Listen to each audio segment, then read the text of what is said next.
पहले समझते हैं कि हमसे क्वेश्चन नंबर 16 कह क्या रहा है।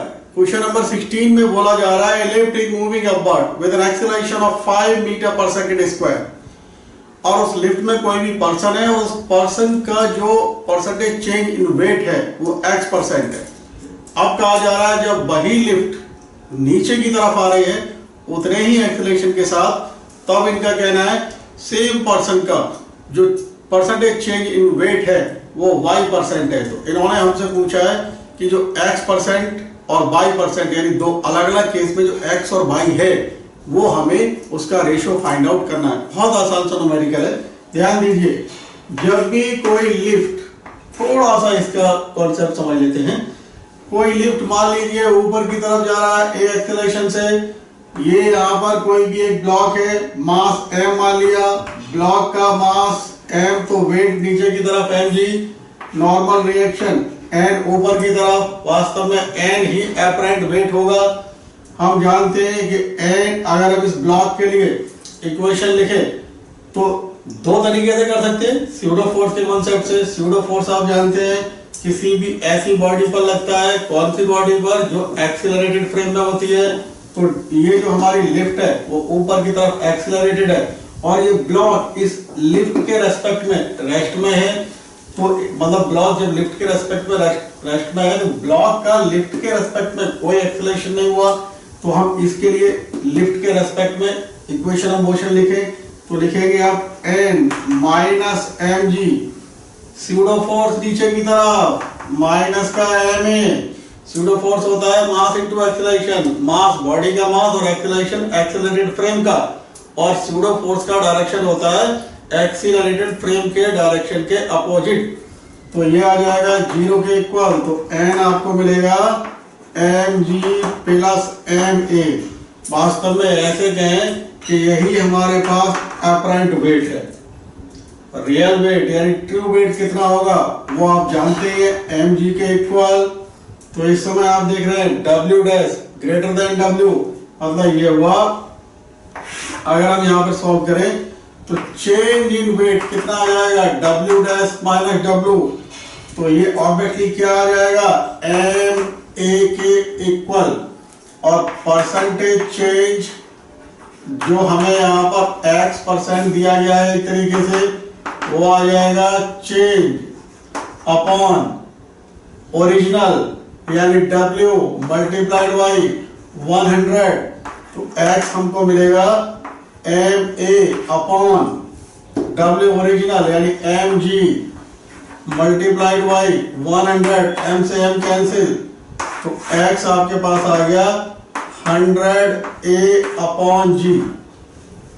वैसे ही जब लिफ्ट नीचे आएगी तो उस समय जो एपरेंट वेट होगा वो आप जानते हैं w डैश हो जाएगा mg माइनस का ma, यानी इस केस में एपरेंट वेट जो ट्रू वेट है उससे कम होता है। लेकिन हमसे पूछा गया परसेंटेज चेंज, तो चेंज ऑब्वियसली यहां पर भी इतना ही आएगा, डेल्टा w।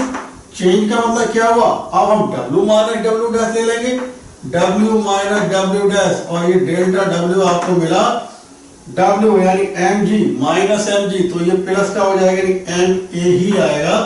और इसी तरीके से यहाँ पर y% भी कितना आ जाएगा, change upon original, change upon original multiplied by 100। तो चेंज है ma, original mg multiplied by 100, यानी ऑब्वियसली ये भी हमारे पास 100a अपॉन g ही आ जाएगा।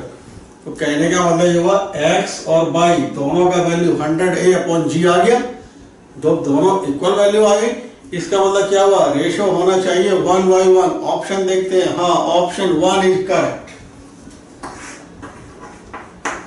Option 1 correct. अगला क्वेश्चन 17 पर चलते हैं। क्वेश्चन नंबर 17 में इन्होंने हमको एक फिगर दे रखा है, समझते हैं क्या कह रहे हैं। ये हमें क्वेश्चन नंबर 17 में एक फिगर दे रखा है और कुछ इस तरीके से यहाँ पर एक ब्लॉक लगा दिया गया है और इधर एक दूसरा ब्लॉक हैंग करा दिया गया है। इसका मास 5 kg है और इसका मास 2 kg है। ठीक है जी। और ये पूरा सिस्टम देखने से लग रहा है इक्विलिब्रियम में है। आगे समझते हैं भाई पूछा क्या जा रहा है। बोल रहे हैं in the arrangements on the normal reaction between the block A, यानी ये ब्लॉक A है जिसका मास 5 kg है एंड ग्राउंड ये अर्थ सरफेस। बहुत आसान सा क्वेश्चन है। दोनों के लिए इक्विलिब्रियम का कंडीशन लगा दीजिए।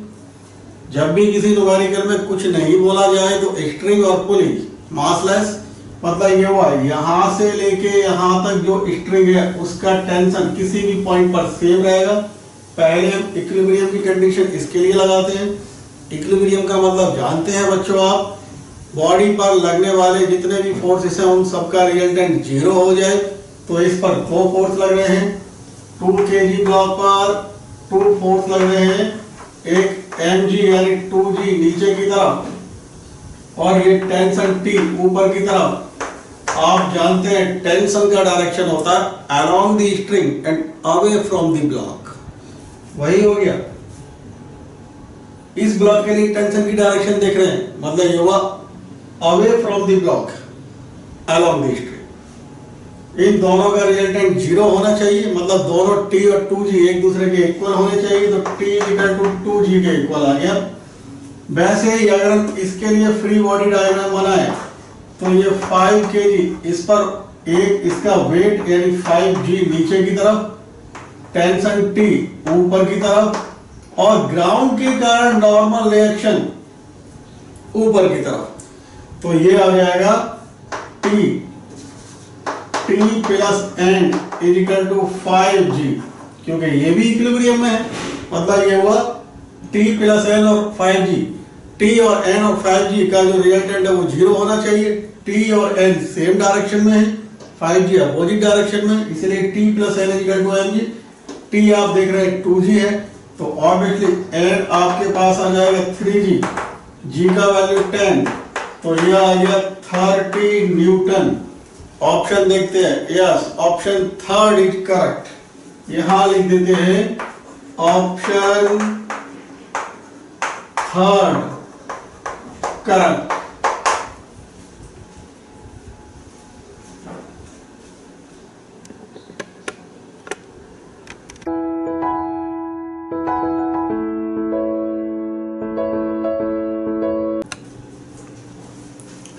Question number 18।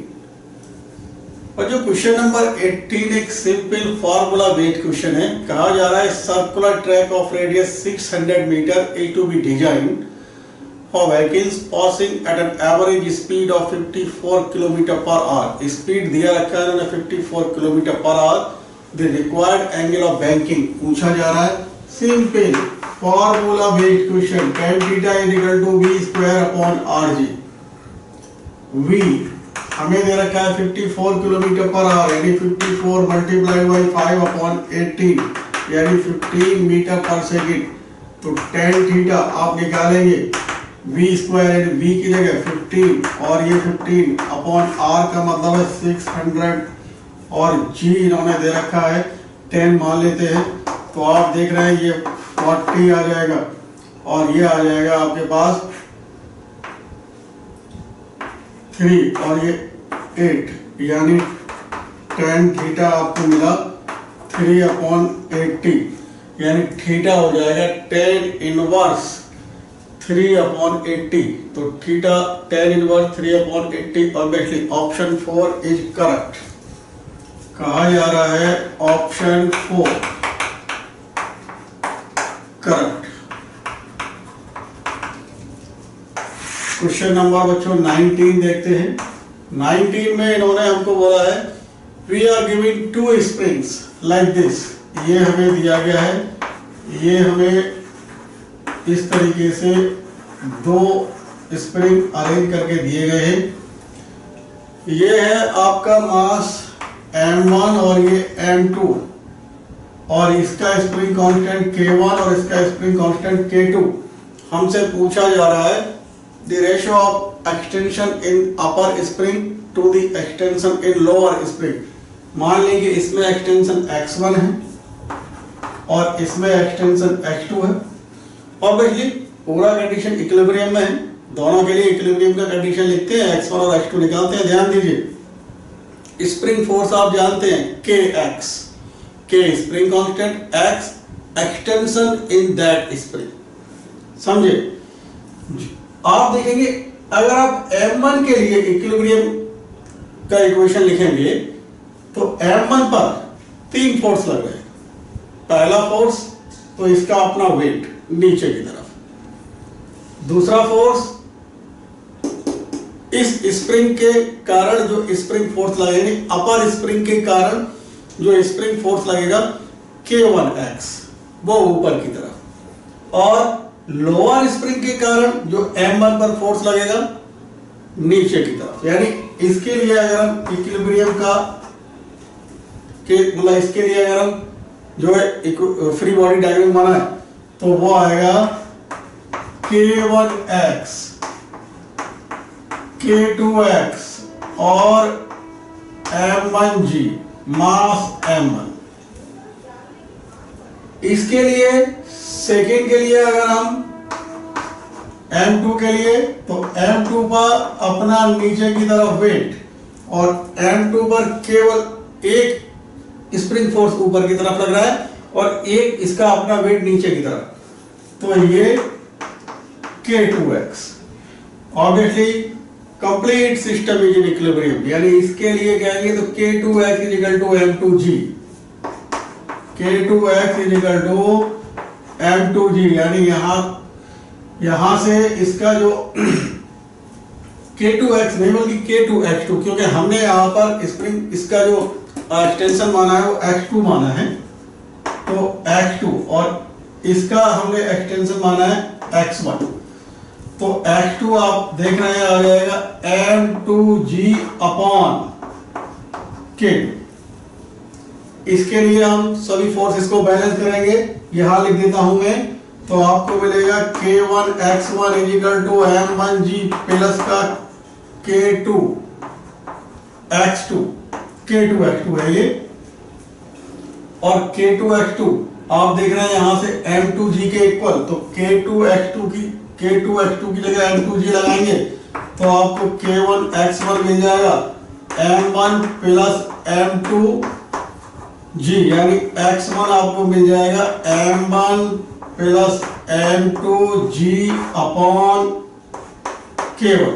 आपको चाहिए x1 upon x2, obviously g से g कैंसिल हो जाएगा तो आंसर आपको मिलेगा, यानी x1 अपॉन x2 जब आप निकालेंगे x1 अपॉन x2 तो आपको मिलेगा M1 प्लस M2, g से g कैंसिल हो जाएगा, K1 नीचे आएगा, M2 और ये K2 पहुंच जाएगा ऊपर, यानी आंसर होना चाहिए M1 plus M2 multiplied by K2 divided by M2 K1।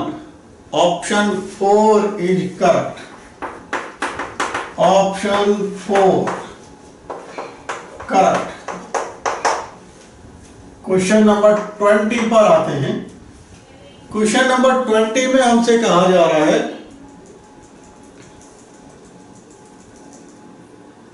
a ball of mass 0.5 kilogram is moved in a vertical circle, यानी वर्टिकल सर्कुलर मोशन का एक न्यूमेरिकल दिया गया है।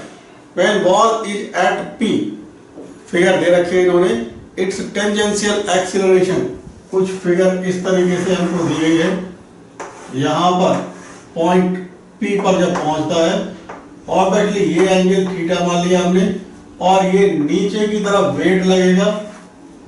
ध्यान दीजिए, स्ट्रिंग में टेंशन T, पॉइंट P पर tension T, mg vertically downward, इसके दो कंपोनेंट हो जाएंगे, ये थीटा तो ये भी थीटा ही हो जाएगा। mg के दो कंपोनेंट, एक mg साइन थीटा और दूसरा mg कॉस थीटा। तो जो mg साइन थीटा है आप देख रहे हैं वो इधर की तरफ mg साइन थीटा, कहा जाए mg sine theta along the tangent. यहीं से हमें आंसर मिल गया।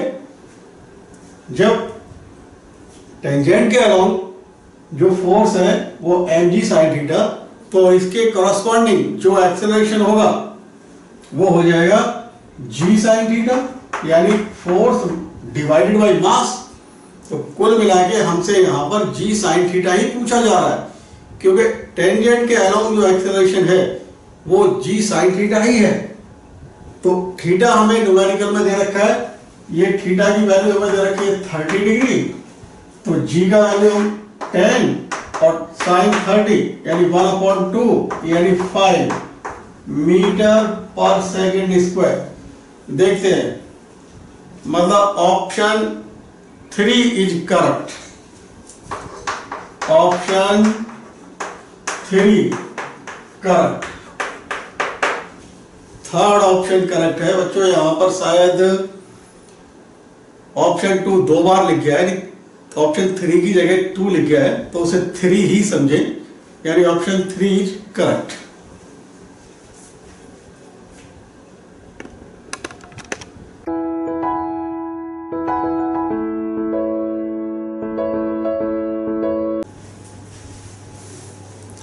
क्वेश्चन 21 में हमसे कहा जा रहा है कि with what minimum acceleration mass capital M must be moved on frictionless surface so that mass small m remains stick to it acts on. Coefficient of friction between capital M and small m is mu। बच्चों ये हमें figure दिया गया है और इस mass capital M को कितना एक्सीलरेशन दिया जाए जिससे कि ये स्मॉल मास m इस कैपिटल M ब्लॉक के साथ स्टिक रहे, गिरे नहीं। और दोनों ब्लॉक के बीच का जो कोएफिशिएंट ऑफ फ्रिक्शन है वो म्यू दे रखा है। देखो बहुत कॉमन सेंस की बात है बच्चों, अगर ये ब्लॉक स्मॉल m नीचे गिरेगा तो अपने वेट के कारण, अगर हम इस स्मॉल m के लिए फ्री बॉडी डायग्राम बनाना चाहें तो mg नीचे की तरफ, क्योंकि इसको एक्सेलरेशन दिया जा रहा है कैपिटल M को और ये स्मॉल m इसके साथ स्टिक है, तो ऑब्वियसली इस पर यानी स्मॉल m पर एक स्यूडो फोर्स लगेगा। एक्सेलरेशन इधर दिया जा रहा है, स्यूडो फोर्स ऑब्वियसली इधर लगेगा, क्योंकि आप जानते हैं स्यूडो फोर्स का डायरेक्शन होता है एक्सीलरेटेड फ्रेम के एक्सीलरेशन के डायरेक्शन के अपोजिट, यानी स्यूडो फोर्स लगेगा इधर की तरफ, स्यूडो फोर्स इधर की तरफ लगेगा, mg नीचे की तरफ लगेगा। इस पर ये बड़ा ब्लॉक इस साइड में नॉर्मल रिएक्शन भी लगाएगा, यानी इधर की तरफ। अब एक फोर्स और रह गया, वो फ्रिक्शन फोर्स। फ्रिक्शन फोर्स क्योंकि इस ब्लॉक के स्मॉल m के नीचे गिरने की टेंडेंसी है, तो इसलिए जो इस पर फ्रिक्शन फोर्स लगेगा ऊपर की तरफ, यानी ये। ऑब्वियसली अगर फ्रिक्शन फोर्स F mg के इक्वल या ग्रेटर हो जाए तो हम कह सकते हैं कि ये block small m capital M के साथ ऑलवेज स्टिक रहेगा, यानी कंडीशन आ गया ये। F हम जानते हैं क्या, mu n greater than mg, और n हमारे केस में ऑब्वियसली ma है, मैं यहां लिख देता हूं ma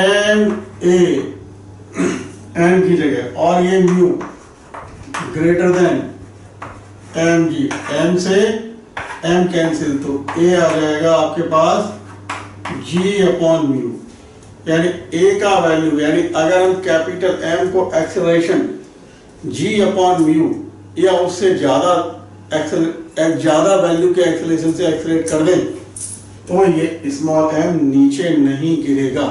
ऑप्शन देखते हैं, option 2 is correct, option 2 correct.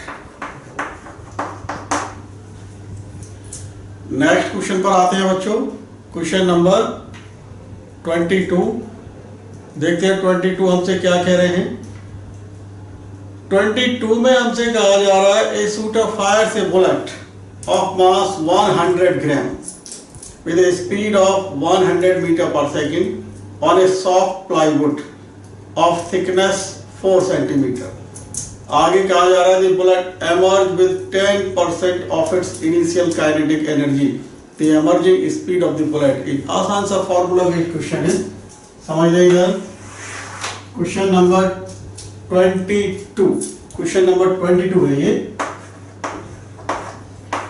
Initial kinetic energy एक तरीके से हमें गिवन है, क्यों? क्योंकि हमें मास भी गिवन है और इनिशियल वेलोसिटी भी गिवन है, और जो फाइनल वेलोसिटी है यानी एमर्जिंग वेलोसिटी हमसे पूछा जा रहा है, और उसके लिए हमें एक स्टेटमेंट बोला जा रहा है, रिलेशन बताया गया है कि emerging kinetic energy initial kinetic energy का 10% है। बोला जा रहा है the bullet emerge with 10% of initial kinetic energy, यानी के फाइनल है 10%, किसका? के इनिशियल का 10/100।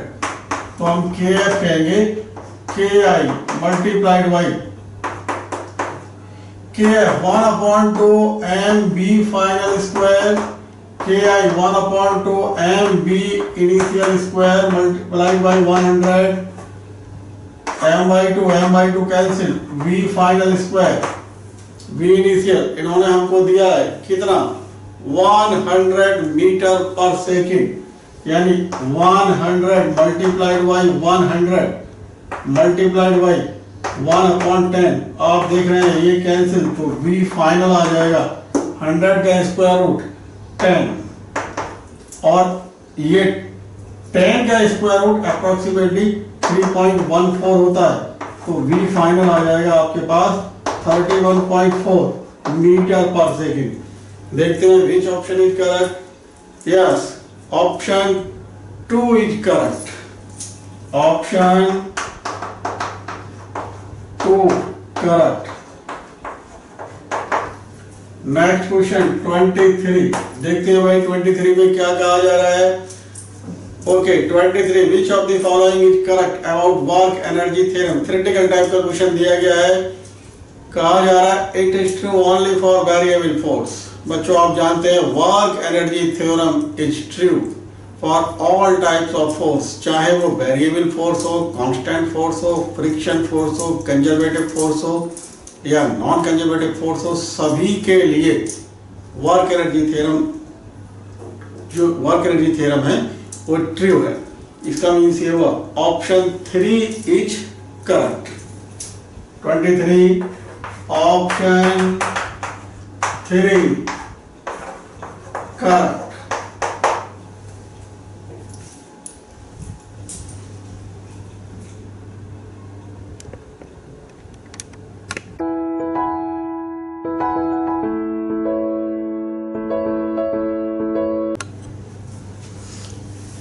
क्वेश्चन नंबर 24 में हमें क्या है जो पहले दिया गया वो समझते हैं। इन्होंने कहा है कि आपके लिए 2 ब्लॉक्स, ये स्मॉल m और ये कैपिटल M, इस तरीके से दिए रखे, पूरा ट्रैक फ्रिक्शनलेस है, और बोला जा रहा है work done by tension on 2 blocks as the system moves by distance small t। बहुत आसान सा क्वेश्चन है, कोई ज्यादा कैलकुलेशन की नीड ही नहीं है। ध्यान दीजिए, टेंशन यानी इस स्ट्रिंग में, ऑब्वियसली टेंशन इसके लिए इसकी डायरेक्शन इधर की तरफ आपको समझाया गया है। टेंशन की direction always along the string. अब बात ये हो रही है किस ब्लॉक के लिए देख रहे हैं, तो जिस ब्लॉक के लिए देख रहे हैं उस ब्लॉक से अवे। तो हम फिलहाल इस ब्लॉक के लिए देख रहे हैं, तो ये टेंशन की डायरेक्शन, जब इसी टेंशन की डायरेक्शन इस ब्लॉक के लिए देखेंगे तो ये अवे। सिंपल सा कॉन्सेप्ट है, along the string away from the block. तो ध्यान दीजिए, अब इसके लिए जो वर्क डन होगा, मतलब ये टेंशन जो इस ब्लॉक के लिए वर्क डन करेगा, ऑब्वियसली वो डिस्प्लेसमेंट भी इधर, क्योंकि पूरा सिस्टम तो इधर ही चलेगा, फोर्स इधर लग रहा है एक्सटर्नल फोर्स, और टेंशन भी इधर, यानी वर्क डन हो गया PD। वर्क डन आप जानते हैं, फोर्स इनटू फोर्स की डायरेक्शन में डिस्प्लेसमेंट, इसलिए टीडी आ गया बच्चों। अब इसके लिए देखो, इस कैपिटल ब्लॉक के लिए डिस्प्लेसमेंट इधर, लेकिन टेंशन की डायरेक्शन इधर, यानी इसके केस में जो वर्क डन हो गया वो माइनस का टी डी, रीजन टी और डी एक दूसरे के अपोजिट डायरेक्शन में है। तो इसके केस में वर्क डन टी डी, इसके केस में वर्क डन माइनस का टी डी। तो ऑब्वियसली W टोटल कितना आ जाएगा, आप समझ ही रहे होंगे, T D minus T D 0। Option देखते हैं भाई, option 1 is correct, option 1 correct. आगे है क्वेश्चन नंबर 25। 25 में हमसे कह रहे हैं, 25 क्वेश्चन कहा जा रहा है, block of mass m is suspended from the ceiling of a lift by a massless rope, यानी कि ये एक हमें लिफ्ट दे रखा है और यहाँ पर सीलिंग से कोई भी एक मास हैंग करा दिया गया है।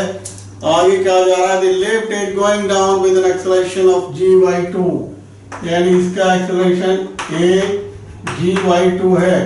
आगे हमसे कह रहे हैं the total work done by various force, यानी जितने भी फोर्सेस हैं उनके कारण जो टोटल वर्क डन है वो हमसे पूछा जा रहा है, बोला जा रहा है total work done by various force acting on the block as it goes down through a distance through a height h।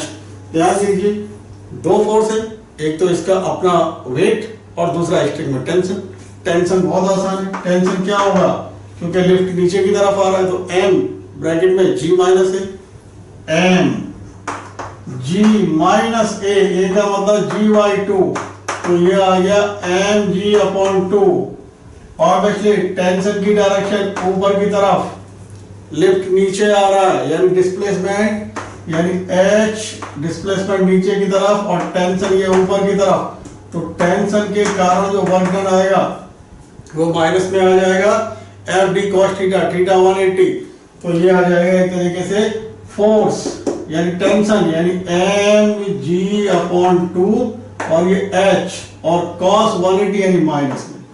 दूसरा वर्क डन जो इसका अपना वेट करेगा, वेट यानी ग्रेविटी के कारण वर्क डन होगा mgh, क्योंकि mg भी नीचे की तरफ h भी नीचे की तरफ, इसलिए प्लस।